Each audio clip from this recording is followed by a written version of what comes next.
I started martial arts 1963, like I was 8 years old, and then I started with karate, kung fu, and what they call this stick fighting, Filipino martial arts. At the time in the Philippines, Filipino martial arts was what they call this few people practices it, except in the province of Cebu. And then what's in Manila was all empty hand fighting, like the karate style, the kung fu style. There was no taekwondo yet, or no, it's just karate and kung fu. Yeah. Oh, I started training around 1967 with a guy named Edgar Cleope. His father is a well-known arnisador in the Quezon province. The style is called repelon, arnis repelon, yeah. And the master is Mang Cleope, Mang Siano Cleope. I learned the style from the son because, you know, the son is interested in what they call this empty hand fighting. So at the time, the empty hand fighting of arnis was not yet there. It's all, when you say stick, it's all stick. During my time, there was no what they call this padded stick or gloves that, you know, it's all hurting. No? Usually masters, the old masters, they don't know how to teach. They just say attack and they counter. Not unlike now, people know what they mean to say. I'm not putting down the old masters, it's just that they're not there to really to teach, because the Filipino art is for self-defense, not for like a mass production thing or karate that students line up like that. But usually the old masters, they're not really a teacher's teacher, you know what I mean? When you say attack, they just hit your hands. Attack here, attack there. They just react from movements. Now the old, like my master Ilustrisimo, when I say, how can you, master, can you do that again? He can do it again, because if you attack in a different angle, it's gonna be a different defense. My time, I was lucky enough to have like an 8mm tape, and then I graduated from 8mm tape to video. So I was lucky. I videotaped my master Ilustrisimo. That's why I'm the only one who has really the archives of the master. Some people talk about it, you know, that they have, but only in writing. But mine is the real thing, the movement. Ilustrisimo, I started training with Ilustrisimo early 80s.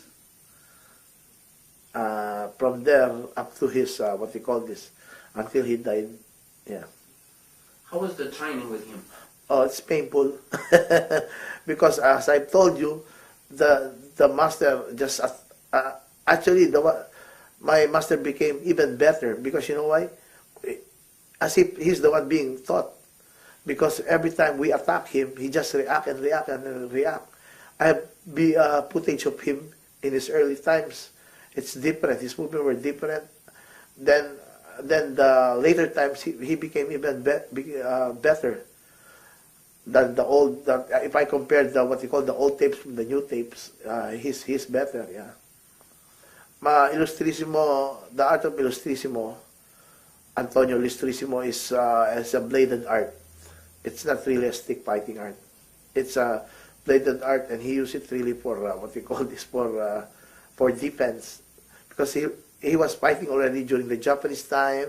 Then after the liberation of Manila, in Tondo, it's a top what we call this, a top place in Manila, where all the top guys, Asyong Salonga, Pepeng Hapon, these are all the gangsters, and I think Tatang was one of the guys of this guy. That's why Ilustrisimo is well traveled around the world, because he's a seaman. He has been challenged, I think, all over the world, from Indonesia to Malaysia to what we call this, to where he goes, he has always, you know, he has always fights according to other people. Usually Ilustrisimo is a quiet guy. No, he doesn't what we call this, he doesn't speak about his achievement in fighting, nothing else. I never heard him say that, oh, I hit this one, oh, I hit that guy. No, never I heard Ilustrisimo talk about that, about other people, you know, that he is beaten up like that. No, never heard the master talk about that. Right now, we're going to show you the difference between stick fighting and bladed weapon. But right now we go to the stick, no? Okay. By the way, no, in stick, our movement always goes with the body, like a body movement. For example, no, a little bit here, Bruce. So tumaga ka X. See again X. Baksak, baksak. Okay, now a B, di ka din a B. So it's always using the body to chop because of the bladed thing, no? Because of the bladed movement. Now we'll show you some movement, no? Okay, here.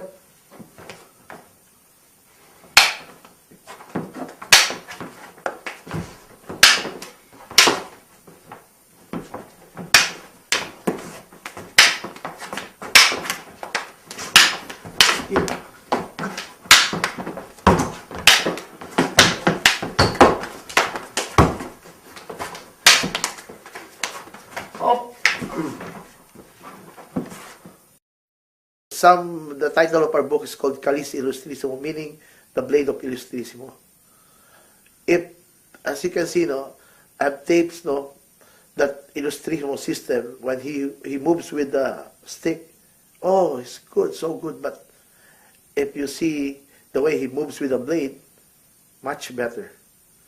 And he really moves with the blade well. Make sure you have the right training and don't try this at home with blades, because all these techniques require a lot of control. Now we'll show you the difference between a blade and a stick. The movements are like very simple, nothing what you call this fancy, no. But from here, no. First again, the movement of the stick, no. It's a chop. Pakita basic. See.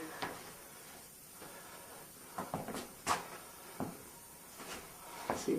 That's the movement. No. From here, go sungkit, no. Sungkit yung series. Here. Here. Here.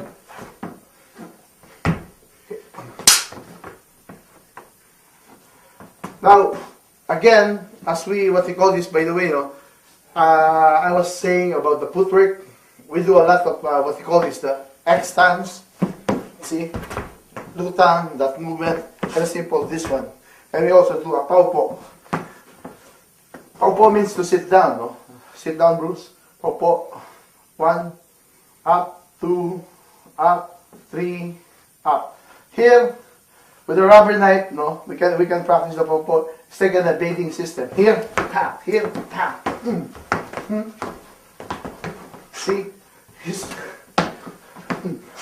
that's why it's all movement, you know, with the hips. Now, we can show you now the blade, no, using the paupo. There, see. Then here you can hit the hand and then the throat. We have the classical here. See, pluma. Here down, estrella. A little movement. Here, lorete. Here.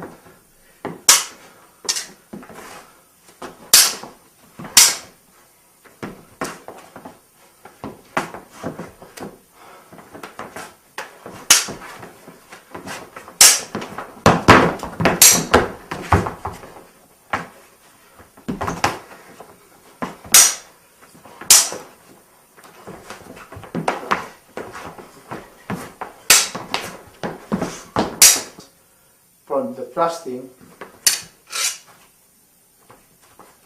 a thrust here, here,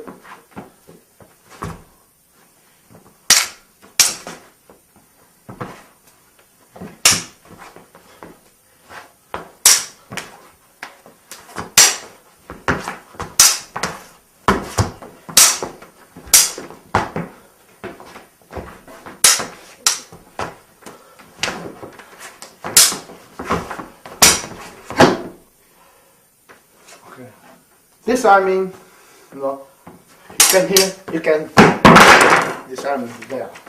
Again, I'll show you some few disarming.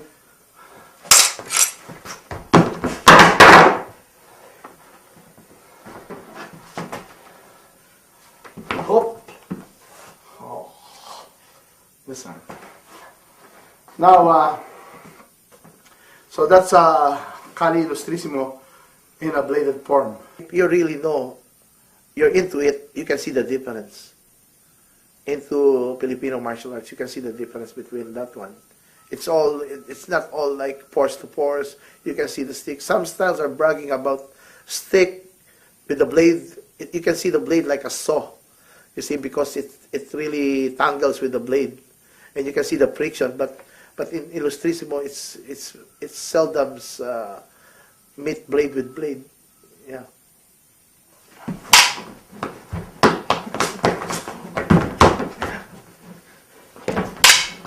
Oops.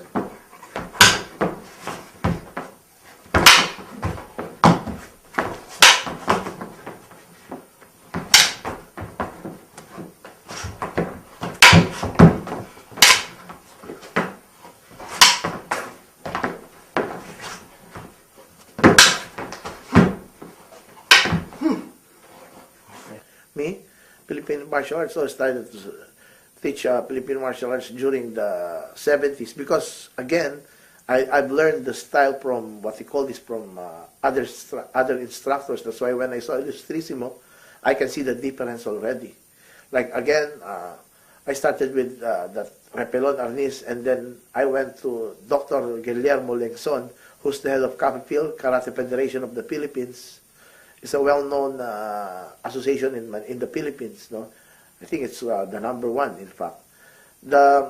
And they have Arnis Federation of the Philippines, and he's the head of that one. Actually, Dr. Guillermo Lengson was the one who introduced Remy Presas to the public. Yeah, because of the Karate Association, then he introduced Remy Presas. Before Remy Presas is into karate before, because when you say Arnis, people, oh, Arnis is stick fighting. Supposing you don't have a stick, that's the misconception of other people. If you don't have a stick, what can I do? Now in Ilustrisimo style, we have the double stick, we have the single stick, we have even the spade daga.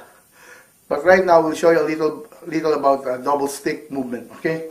So Bruce, can you show double stick movement?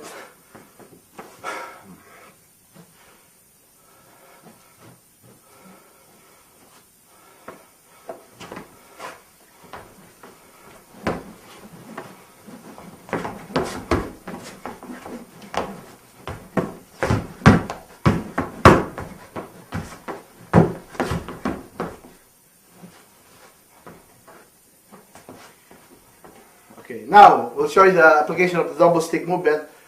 Single hit first, no? 1, 2, 3, 4. Pluma. Here, down. Here. Here. Here. Here. Okay, now we do it now with action. So 1, go.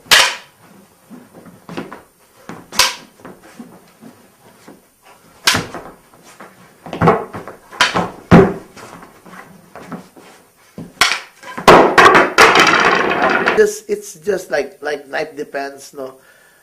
We just react. We just react to, like, somebody punches you. You can, when you say a block like Estrella, a star, when you block, then it's like an inside block. So when somebody punches you, you can just use the Estrella. And mostly in Ilustrisimo, the emphasis is in footwork, you know. And again, it's like boxing. The elbow is always in, not a largo mano, meaning long range attack. We have the largo mano, but it's still in close quarter because of the elbow in. Be realistic. They should remember, when you teach, it should be applicable in combat. Like, for example, no, when you're in the jungle, because I train also special forces, some special operations group in the East Coast. When you say special, like, you have a weapon. You don't go to war with empty hands, you know. Like you train with weapons, not because the Filipino martial arts is different from empty hands. The other styles from empty hands to weapon. Like the Japanese art, they learn the karate first, then after that the kobudo, the sai, the tompa, but in the Filipino martial arts, it's a weapon first, then going to empty hands. So meaning to say, they don't go to war with empty hands. They go to war with weapons, And the training that I think it's just all the same. It's when you say, people say, oh, they lost this one, they lost that one. America is, you improve. That's what I know with the USA. You improve things here. But the traditional value should be intact.